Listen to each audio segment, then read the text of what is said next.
180 secondes, c'est vraiment pas beaucoup. Pourtant, d'ici la fin de ces 3 minutes, 60 personnes vont recevoir un diagnostic de démence dans le monde. Presque 50 millions de personnes en sont aujourd'hui atteintes. C'est simple, c'est plus que la population totale du Maroc. La principale cause, la maladie d'Alzheimer. Mauvaise nouvelle, on ne sait pas guérir cette maladie, mais attendez, partez pas tout de suite. On a quand même découvert beaucoup de choses. On sait par exemple que l'une des principales causes de la maladie est l'hyperphosphorylation d'une protéine, la protéine Tau. Je vous l'accorde, hyperphosphorylation, c'est pas un mot qu'on entend tous les jours, mais c'est plutôt simple. Dans un cerveau sain, comme vous et moi, il y a des phosphates, des petites particules qui se fixent sur la protéine Tau, ça lui permet de bien fonctionner. Mais chez un patient Alzheimer, il y a trop de phosphates sur la protéine Tau. C'est l'hyperphosphorylation. Elle va alors s'accumuler et c'est toxique.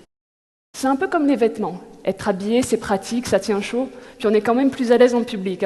Mais imaginez-vous maintenant, avec 10, 20, 30 couches de vêtements. On ne peut plus faire grand-chose. La protéine Tau, c'est exactement pareil. Ce qu'on sait aussi, c'est que le diabète est un important facteur de risque pour la maladie d'Alzheimer.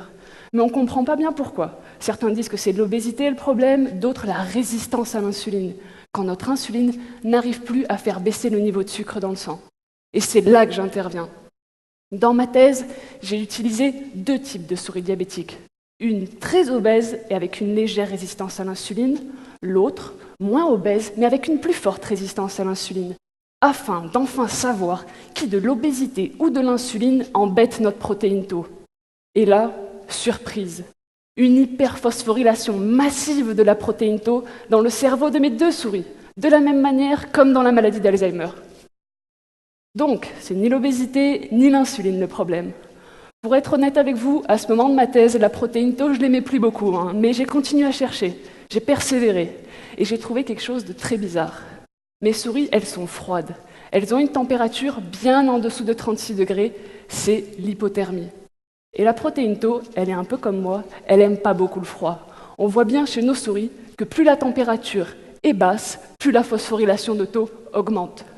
C'est donc l'hypothermie le problème. Alors, j'ai réchauffé mes souris. Pas au micro-ondes, mais ça suffit à restaurer une phosphorylation totalement normale de la protéine Tau. Et il faut savoir qu'il n'y a pas que mes souris qui soient hypothermiques, beaucoup de patients diabétiques aussi, surtout avec l'âge. Alors, pas d'inquiétude, tous les Québécois ne vont pas débarquer demain au Maroc pour profiter de votre beau soleil. Mais le point essentiel à retenir de cette étude est qu'il ne faut surtout pas négliger les effets de l'hypothermie sur notre cerveau, surtout quand, comme moi, on vit au Canada. Merci beaucoup.